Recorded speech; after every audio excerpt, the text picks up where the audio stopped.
Thanks for your time, man. I like just to have a conversation. You know, we've never met, so I'm curious about, you and who you are. But I just start, at the beginning. James, tell me about where were you born and raised? Okay, I was born in Tarko Sale, Russia. If you were to take Russia, it's about that big. It's a little town in the middle of nowhere in Siberia. My mom was 17, my dad was 24. They weren't married. My dad was a union electrician in Russia. My mom was still in high school.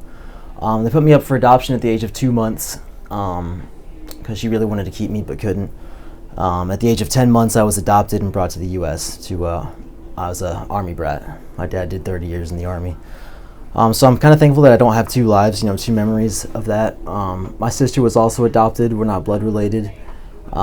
She, when they sat us down to play, she gave me her pacifier and I gave her my toy truck. And we were best friends ever since. Fast forward, I always had it great growing up, private Catholic school. Well, to each their own, whether that's great or not.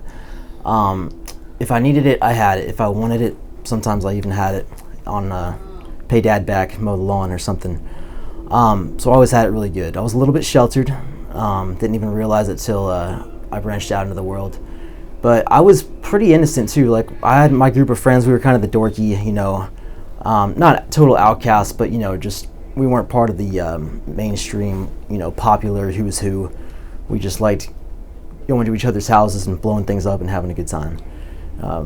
Right around the graduation, I discovered marijuana.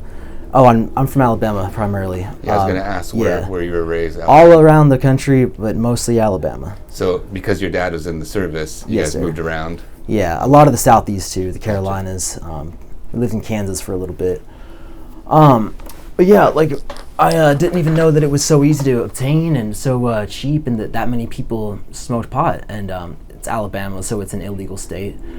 But I got into it. Part of me told me don't do it. But part of me just really wanted to, be bad. Wanted that thrill. Wanted to explore. Take a dare. My friends were opposed to it. They were still kind of, I wouldn't say total goody two shoes, but they were definitely on the, moral compass. We're not going to do that. That's bad. But we were pretty innocent. But lo and behold, I discovered it. I discovered that I could smoke marijuana, feel good, music sounded great, and I had more friends because of it. I didn't know that I had an addictive personality up to this point, though. Started smoking about a gram a day, just blowing all my money on it, and I was commuting to the university there with mechanical engineering. I had a ACT scholarship, and 6 weeks into school, I'm damn near flunking everything and not doing my homework and acting sketchy. I'd stolen a bunch of money from my mom. She finds out. I tell them about my drug use. I dabbled with acid a little bit and shrooms and stuff like that. Never been a drinker. I've never been a drinker. But then from that point on, the reason I'm focusing on drug use is because I got labeled as an addict, a marijuana addict of the 9% that get addicted, because no one would smoke weed every single day and steal that much money and blow off their schoolwork if they weren't addicted. And so yeah, from that point on, my parents almost kicked me out. It was a good chunk of money, but I dropped all my classes and started working full time to pay my mom back. I was diagnosed with OCD at the age of 16, so there was lots of psychotropic medications like antidepressants and benzos like Xanax and Klonopin that I didn't even know or had recreational value. But well, tell me, I'm curious about your OCD. Oh yeah, how did that come about? What would that look like? I've just always had ridiculous amounts of anxiety, the what ifs in my head, where I know the answer, I know if it's irrational or not. I just can't get this thing to shut off sometimes. Like it just keeps rolling. It will find something and play it like a broken record until that dead horse is beaten and finds something else. Did that manifest in other things or just in your mind? Most of it was mental. A lot of it was, they'd be like, James, why are you anxious? And I'd be like, oh, I thought about the color red. I should have thought about the color green. Something that minor could set me off. Because starting freshman year, I just had these 10-day episodes of just being frozen in fear, because you can what if something to the point that your mind is at the limit for fight or flight, distress, or discomfort, fear. Right, it does that so much that your nervous system kicks in. You would reach points where time was frozen, and I finally had to tell my parents, I'm like, I got to do something, because I was sleeping over the summer between freshman and sophomore year. I was sleeping go to bed at 10, sleep till 3 p.m. I had that much anxiety. So sophomore year I had to have medications.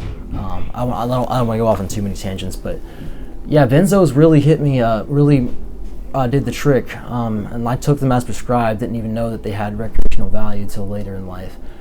But yeah, fast forward to the pot smoking, and with the OCD too, it manifests into actions when I'm living at my parents' house. I'm working full time. All my friends are at college at their dorms and apartments, and all I want to do is get high. That's all I wanted to do was smoke weed.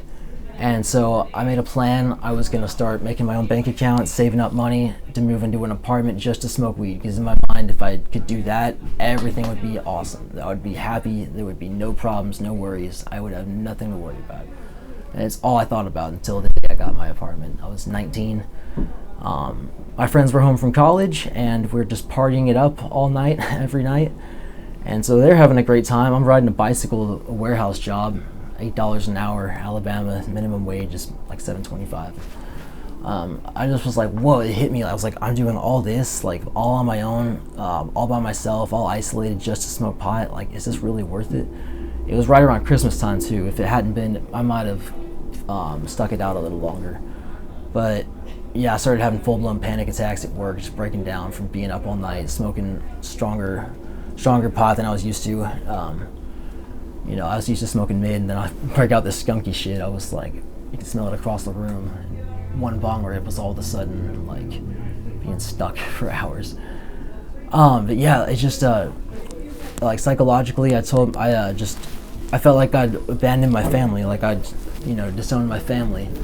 And right around Christmas time, I couldn't be alone in that apartment. So I told them I never wanted to smoke weed again. I'm sorry that it had to get to this point, but I'm gonna come home. And I was like the prodigal son. But then, we just went back and forth for several years, fights between my parents and I of them trying to, catch me with weed. And so you moved back in? Yeah. And they were like, you can't smoke weed. Yeah, that was their one rule. Gotcha. And they tried to make it so hard, tried to make me out to be an addict, which I guess there might be some aspect to it, but for me, it just didn't seem fair. My friends were at universities like Auburn and Alabama, and they could do whatever they wanted. And I'm just like, why can't I just have a little bit to partake? And they're like, if it wasn't that big a deal, you wouldn't need it that bad.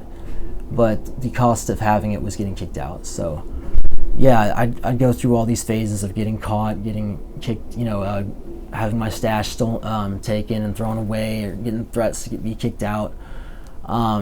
Finally, I decided I wanted to go back to school, so I thought, okay, what's the fastest way out of my parents' house? Was a trade, and I looked like welding seemed to be the best option. So I started did all my basics that one summer, 2017, and then got into all welding classes.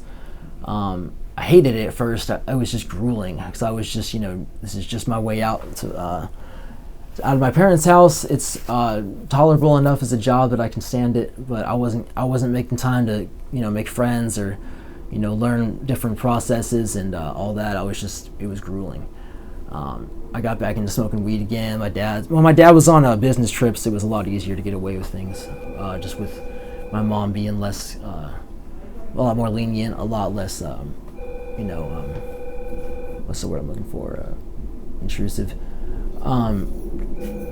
And sorry I'm saying on so much, but then they caught me again, and at this point I just said, you know what, I'm so tired of pretending I don't want to smoke weed anymore just so that you guys, just to conform to y'all's rule. And I was like, I don't really like welding either. I said, you know what, screw it, I'm gonna go to California as soon as school is out this Christmas, probably around New Year's, and I'm just gonna go live there, even if it's in the car with just basically a little bit of money to my name. Because once again, if I had marijuana, I was happy. Did you know anybody in California? Nope. When you went? I almost didn't go, but I finally said, you know what? Let's just do it. Let's just make like Nike, just do it. Just make that dare already. And did you go with friends or? Nope. I borrowed my parents' car with $500 in my pocket and drove from Alabama to San Diego. And I couldn't stop. I wouldn't stop. The first dispensary I found, I bought some bud, and I was smoking, and it quickly went from being a tourist or on vacation to completely homeless for the first time in my life. Well, so did you tell anybody? Yeah, my parents knew. Oh, they did know? Yeah. Okay, they gotcha. were adamantly against it, but I was 21 at the time, and they said, "We can't stop you." But but you were borrowing their car. Yep, they let me borrow so there Dad's was car. Yep. an okay there that they let you have a car. Yeah. Gotcha. Yeah. So when you get to San Diego, you have a car. Yeah, I'm living in the car. Gotcha, so gotcha. Homeless, but I didn't know what real homelessness was at that point, but it was still living in the car as homeless. Yeah, I went from pulling off the touristy thing to completely like bare bones homeless, dirty clothes, sleep deprived, eating out the trash cans, living in Venice Beach. I parked the car in Venice Beach and just kind of would take a dab or smoke some weed, go for a walk, get real hungry, eat out the trash. It was just crazy how fast it went from, how fast my quality of life went from, normal, healthy, and stable to just feral.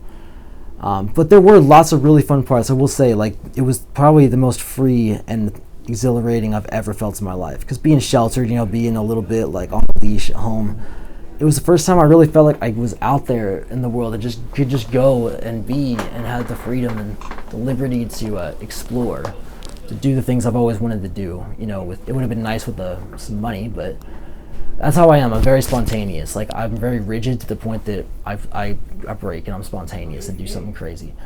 But yeah, like, I'd worked a few temp jobs here and there and then worked my way up. I came all the way to Seattle in 2018, about almost 6 years ago. So did you have that same car? Yep, I had that same car. And then when you're in Venice, you just kept going north? Panhandled at every gas station and asked for the food off the grill. And you do that at enough gas stations, you got a full tank of gas and a mountain of food.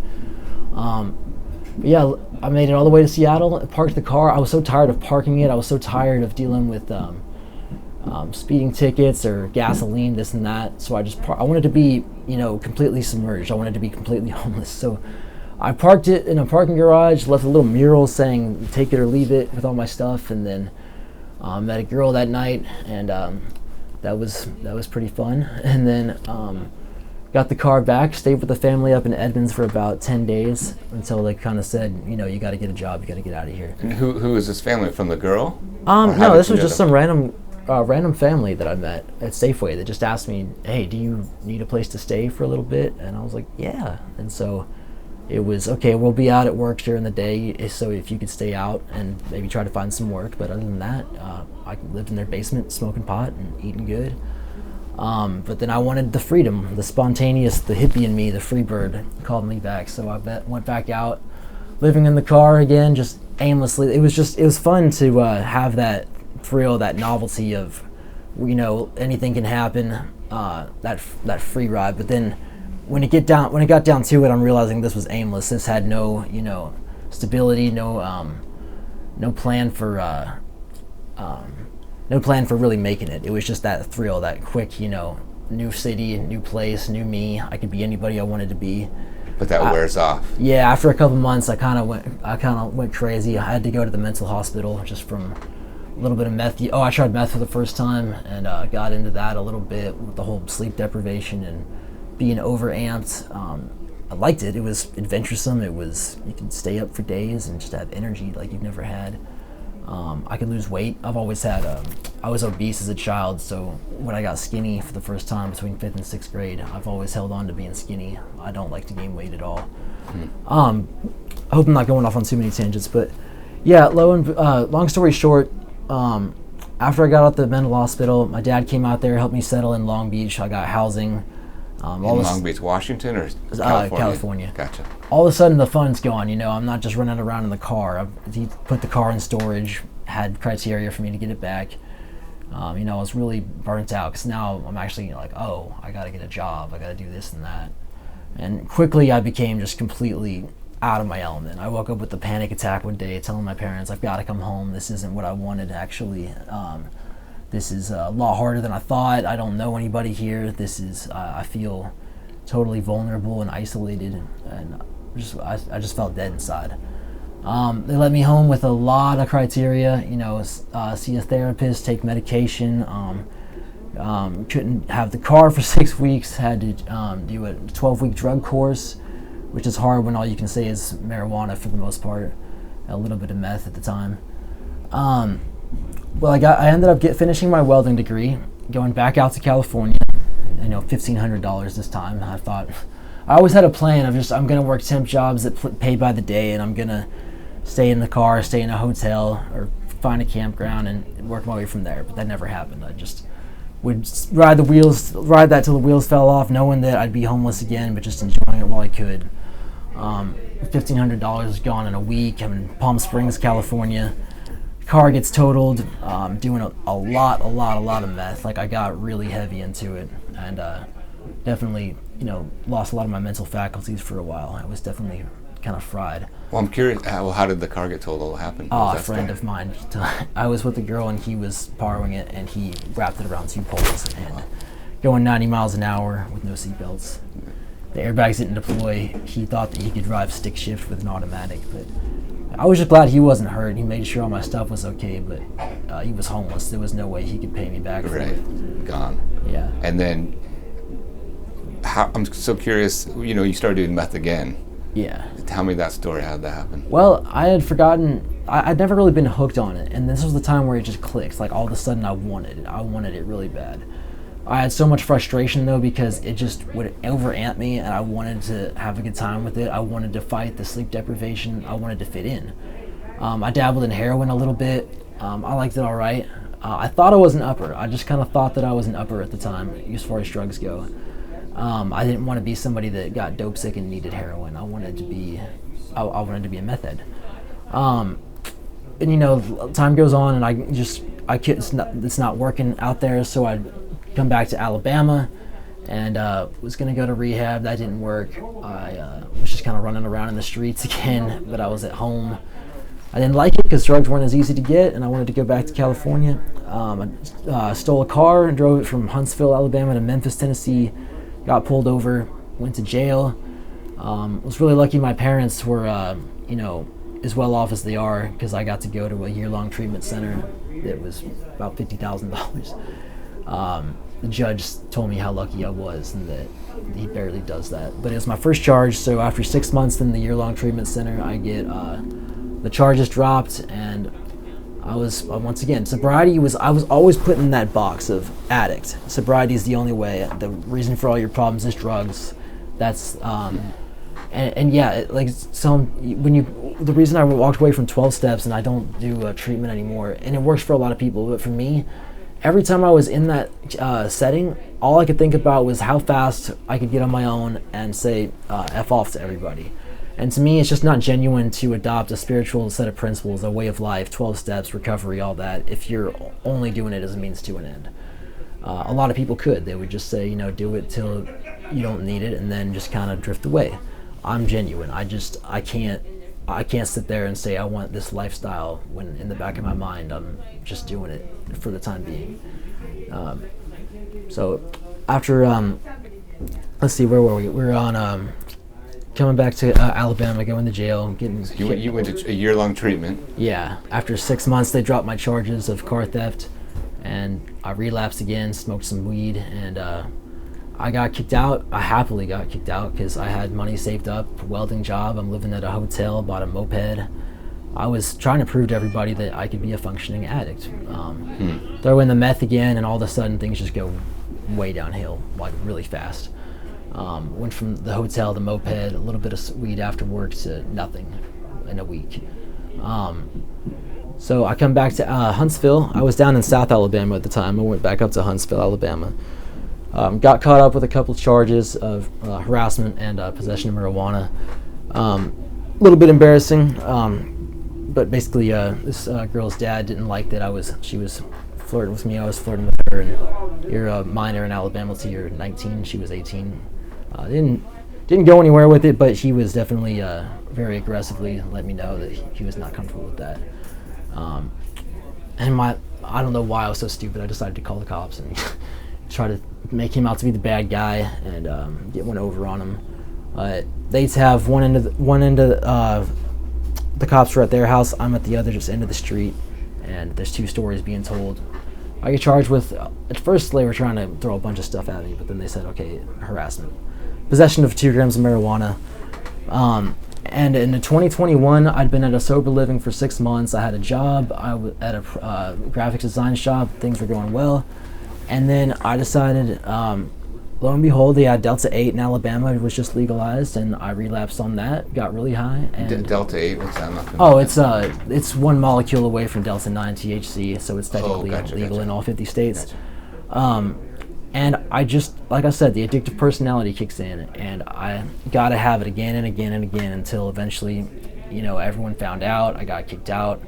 Was staying at a friend's house for about a month. Going to work, having my performance just plummet, and then all of a sudden I just realized I felt like I was in a dead end, because my probation officer was coming after me. I knew I was going to go to jail. I was about to lose my job. And I decided, you know what, I'm so I'm not going to have this pivotal point in my life. This was summer 2021.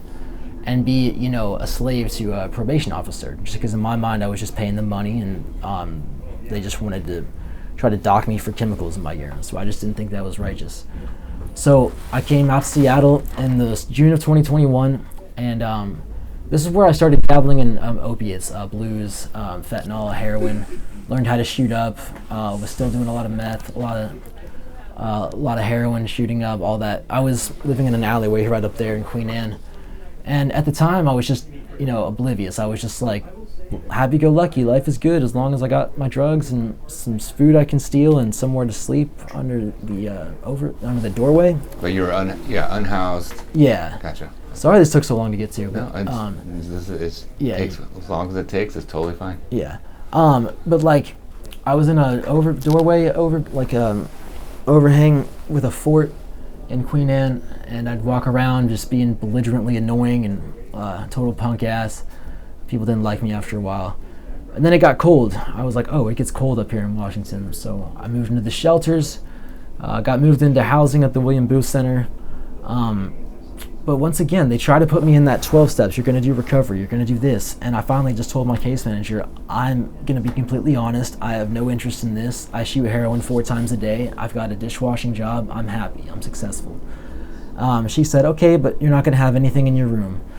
And I should have just been smart and, not broken the rules, even if I thought they weren't fair, because I got caught 3 times and got kicked out, which was totally on me.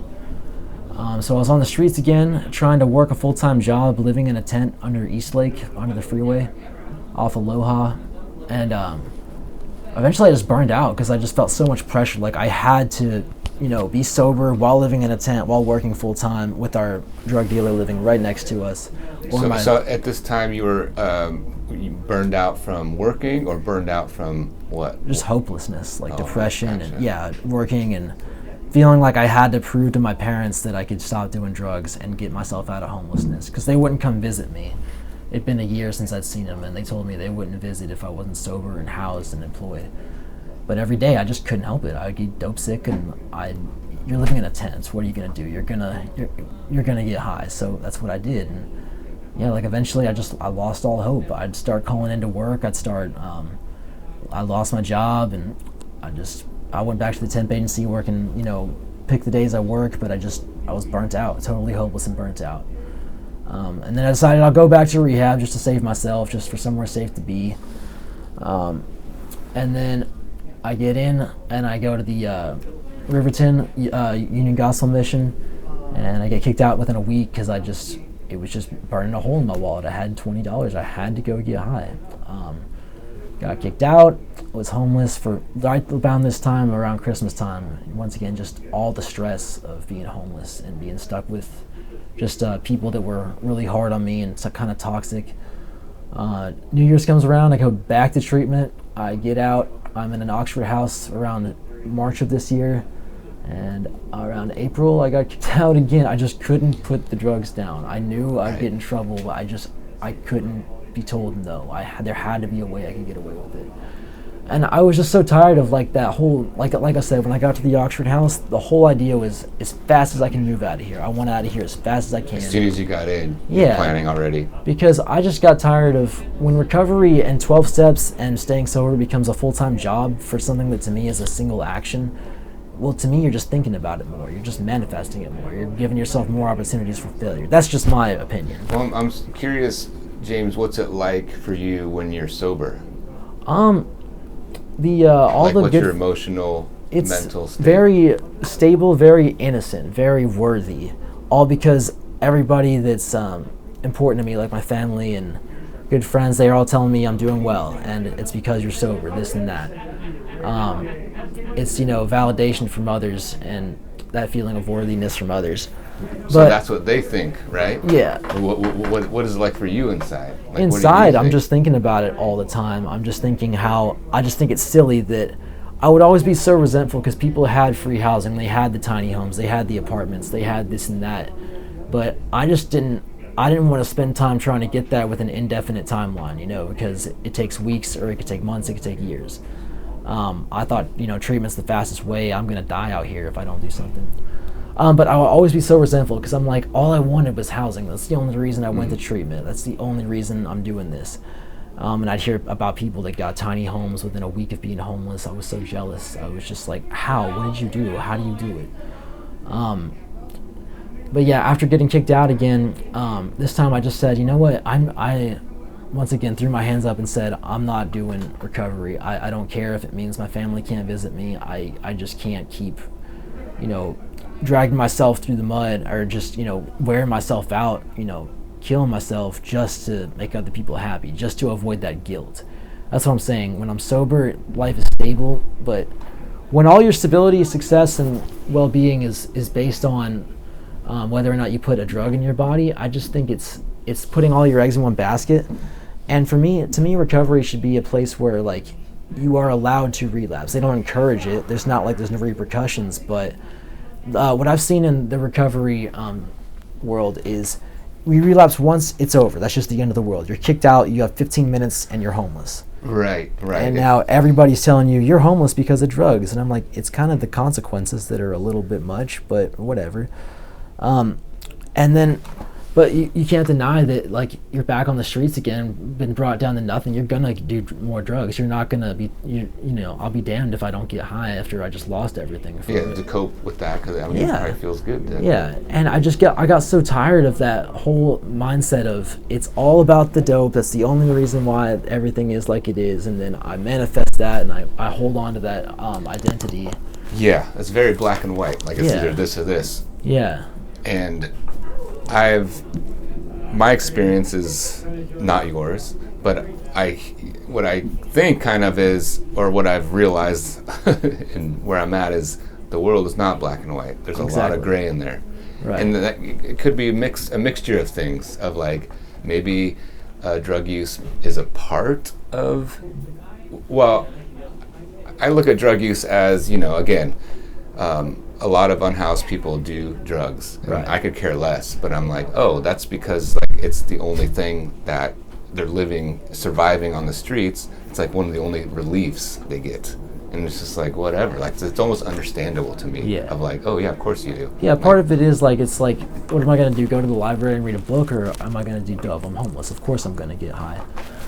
Just to have a little bit of escape of like the reality of like being unhoused. Knowing in the back of your mind that it's keeping you from, eventually it is kind of not black and white, but the consequences and the effects are as they are. There are consequences. It does keep you for from, sure. Yes. But it's really hard. It's really hard to make that step and take that long-term option that is going to take a lot of time, diligence, and frustration, and an indefinite amount of time to get housing or employment or this and that, do the right thing.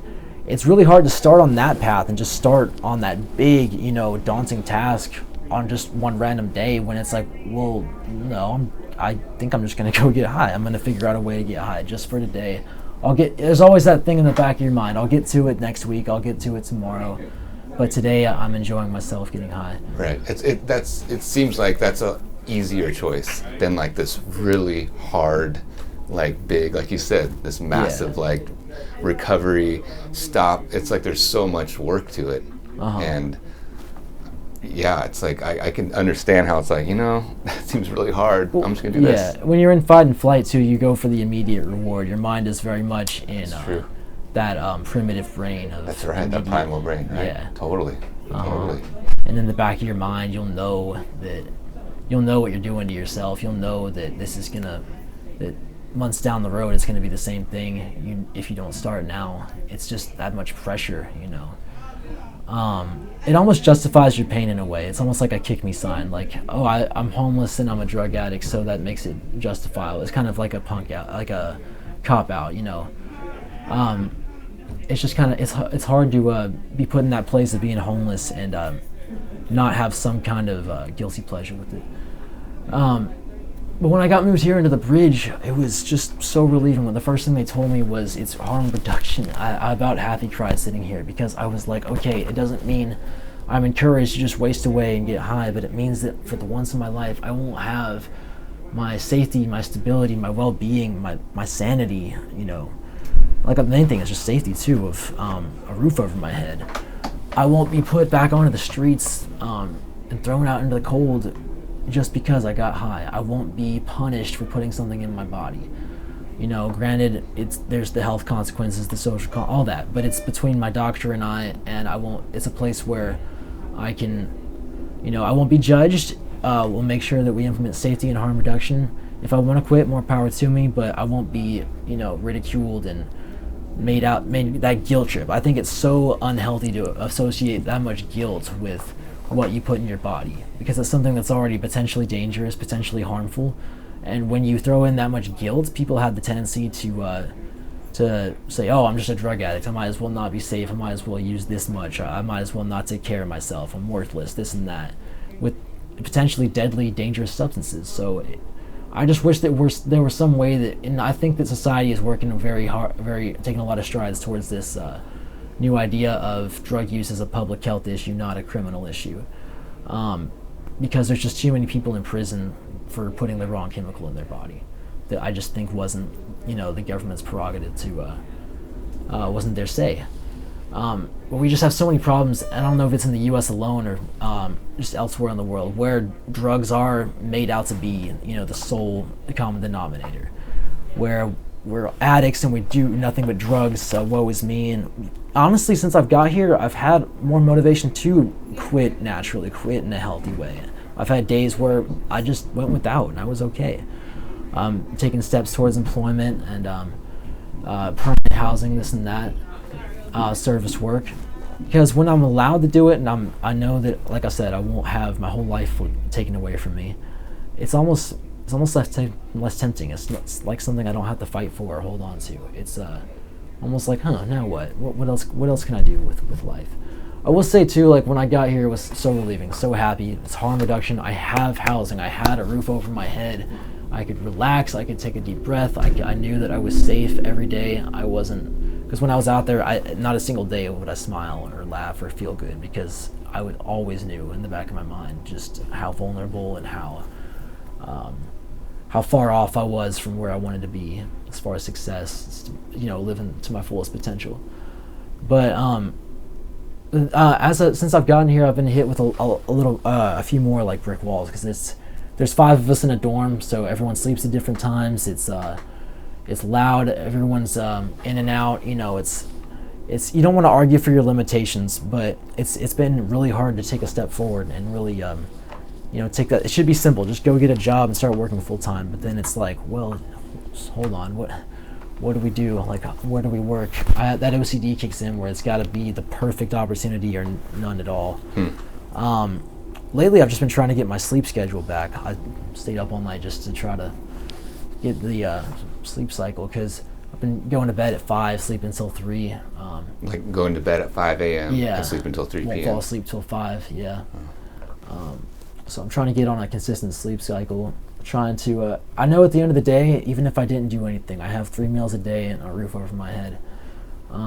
That's a start. huge, massive start. Absolutely. Like that stable housing. Yeah, the stability and you take the next taking step. care of your basic needs. Basic needs, right? Basic it's human a needs. Night and world Totally. difference. You working full time in that tent, it just burnt me out. I'd be falling asleep at work. It wasn't sustainable, right? You couldn't do it. It was ridiculous, and I'm like, why am I working this hard? I know people have housing and whatnot. I will say I wish Seattle had a more direct and proactive way of getting people connected to housing, because in California, maybe I don't know if it was because I was coming out of the hospital or because I was under 25, but I got in right away. I got into place to stay right away.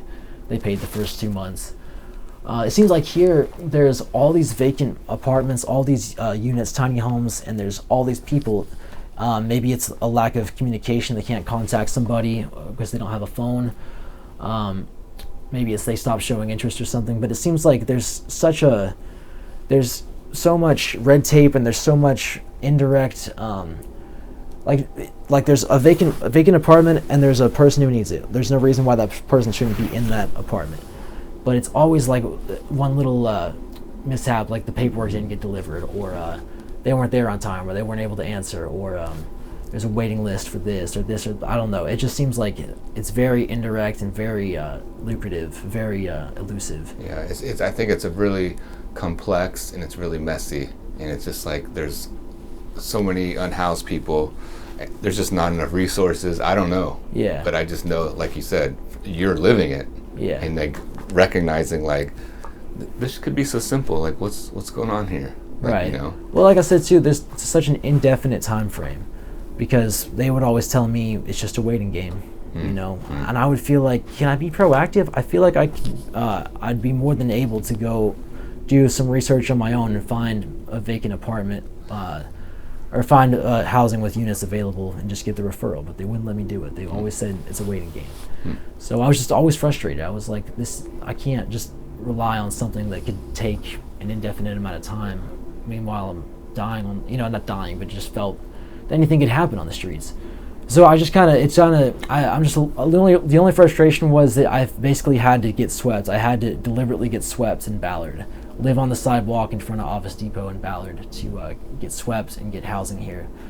It just seemed like it could have been a lot more civil, a lot less risky, a lot less of an ordeal. Yeah, that's interesting. Tell me about that, because I talk to a lot of folks in Ballard, and I know I talk to people right where you're talking about. So you set yourself up there on purpose, knowing they were going to sweep to purposely get housing, which I think is a smart, strategy in a sense. Because the last time they did on Leary, everybody got an apartment with lots harm of people. reduction and a tiny home, and I was trying to get in on it, but they were like, one of the case managers knew I didn't stay there all the time, so he was like, I'm not going to lie to these people. Oh, so interesting. I just thought it was so unfair. I was like, oh, you guys are getting a free apartment for life, and I'm... Because they were in that camp. In that camp. But and if you were in a different camp... Yeah, I like, was in sorry. Deer Park. Oh, interesting. They had come and taken people's names. They had come and made sure that's your stuff. That was a process, I think, good months process. It was just frustrating, because I was of like, course. There's no reason why I shouldn't be able to get in on this. Right. There were people that came back because they just didn't want it. They'd rather be on the sidewalk. I thought that was crazy, but today where I'm at, I don't want to argue for my limitations. I want to put my best foot forward. There still is that impulsivity for addiction. There still is that, like I said, just getting my sleep cycle set. There still is a lot of fear too. I don't know if it's PTSD or something. Sometimes I have the hardest time just going out in public, because I know it's irrational to worry about what people think. I know it's completely not my business, and that no one's actually paying that much attention to me. I still have the hardest time going out and not being, because I have that, what if? I'll be like, what if I'm thinking about it? What if I'm, reacting to it? Like part of the OCD And mind, then when I start to see it and I'm confirming it over and over, my mind, I don't snap out of it, and it's killing me, because spiritually I'm way more capable, I'm way more abled, and I know that I've got a lot more worth and just a lot more to offer spiritually. I've got a lot more spirit to offer, a lot more a lot more that I could offer to the world, but I'm still being held back by that conundrum in my brain. People I don't know from Adam, that I still have the hardest time going out in public and not getting anxious and having sometimes panic attacks, because I don't know if it was the feeling of vulnerability. Some people chalk it up to meth use, and some of it did have something to do with that. But there were lots of nights where I'd be sober for weeks, or just stressed, just sleep deprived, just stressed, and just feel self-conscious enough that I couldn't handle it. I couldn't be in public. There's been times I've been up for days and did some meth and I had no problem because I just was able to fight. And like I said, I don't want to chalk it too much up to drug use, but I think that's another stigma too, is that people say like it's all the drugs, that's the only reason why. If you didn't do drugs, it wouldn't be like that. And like I said, there's so many nights that I was sober, I just felt that stressed, that vulnerable, that self-conscious. Well, I mean, and nowhere to sleep properly, and nowhere. When you were talking about earlier, in 9th grade, you just got to this point. Yeah. Like you weren't doing any drugs. To the point that it's just like drugs had nothing to do with that. Exactly. It's just like you have something. Your mind is wired differently. And it's just whatever reason. I mean, and you still have the same mind, right? Yeah. It's like, and mixed in with being unhoused, and there's all these factors happening. That's just like my family knowing about it. We still talk. We're still close. Yeah. And your family knows you're here? Oh yeah. We talk all the time. Right. They send me letters. But that guilt, that worry about them worrying, wanting to do better for them, having that on top of me, They finally came to visit a few months ago. They finally just came and visited. They said, regardless of where you're at, you're our son. We want to come see you. That took a huge weight off my shoulders. I didn't feel like I had to take this giant step to prove my worthiness to see them. They just kind of said, wherever you're at. They came to see me. Yeah. It was great. That's amazing. Yeah. James, is there anything you want people of Seattle to know? I want people of Seattle to know, like, every homeless person you see out there, just give them the benefit of the doubt. Don't put them in that place. Don't harass them. Don't assume that they want to be where they're at. Don't assume that they want to be behaving the way they are. A lot of them are somebody. They were somebody. I dare you to walk a mile in their shoes. I don't want to be defensive, but, like, when you have that much of the elements weighing down on you and taken away from your mental stability and your sense of well-being, your sanity, you'd be very surprised the way that anybody would act in that situation, the way that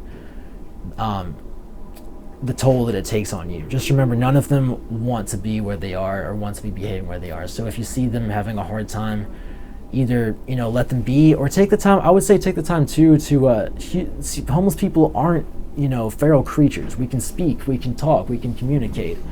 We might act different because a lot of it's just sleep deprivation. Literally, sleep deprivation can just have such an effect. But they want more than anything to feel welcome. They want more than anything to feel okay, allowed, and not a product of their struggles, but someone who cares enough to get somewhere better. So I would encourage them to either reach out and say hi, be friendly, or just let them be. But on the other hand, I do like that Seattle is a place where there are so many laws protecting homeless. There are so many laws that don't allow unjust prosecution, that we have resources like we do here. I love that there's a lot of sense of freedom here, a lot of opportunity, a lot of money in Seattle, a lot of people moving here. The mountains, the Puget Sound, all of that. So that's all I would say. Yeah. Well, I'm so curious. Like, where do you see yourself? What do you want to do? Just just keep my sanity, get employed, get on a consistent cycle here. Because it seems easy, but I still, like I said, I am kind of starting to get a little worried about. I'm kind of being hard on myself, but they say take your time, but I don't want to take too much time. I guess in several years, all I would want would be in an apartment of my own with whatever job can pay for it. And I hear that you can have the opportunity to get permanent housing here that's 30%, subsidized or whatever. I think that's great. I think honestly, being homeless gave me an opportunity I would have never had otherwise. Most people don't get the opportunity to only pay 30% of their income on rent. But that's where I want to be. It's just stable. I'd like a moped or a car or something. I want to get out to the mountains. I want to see my family more, and just I don't need a lot to be happy. I'm very humble, very soft-spoken, down to earth. That's what I want. Stability, to be somebody, to belong. More than anything, I'm doing more and more to belong, to be a part of, to not have to feel unworthy or frightened about, self-conscious about myself. Yeah. That's all I want, is to just bring the spirit out and just be, and just really shine. Yeah. Be all that I can be. Nice. James, thanks for your time, man. Thank you. Thanks for sharing part of your story. It's good to hear your voice. For sure. Thank you.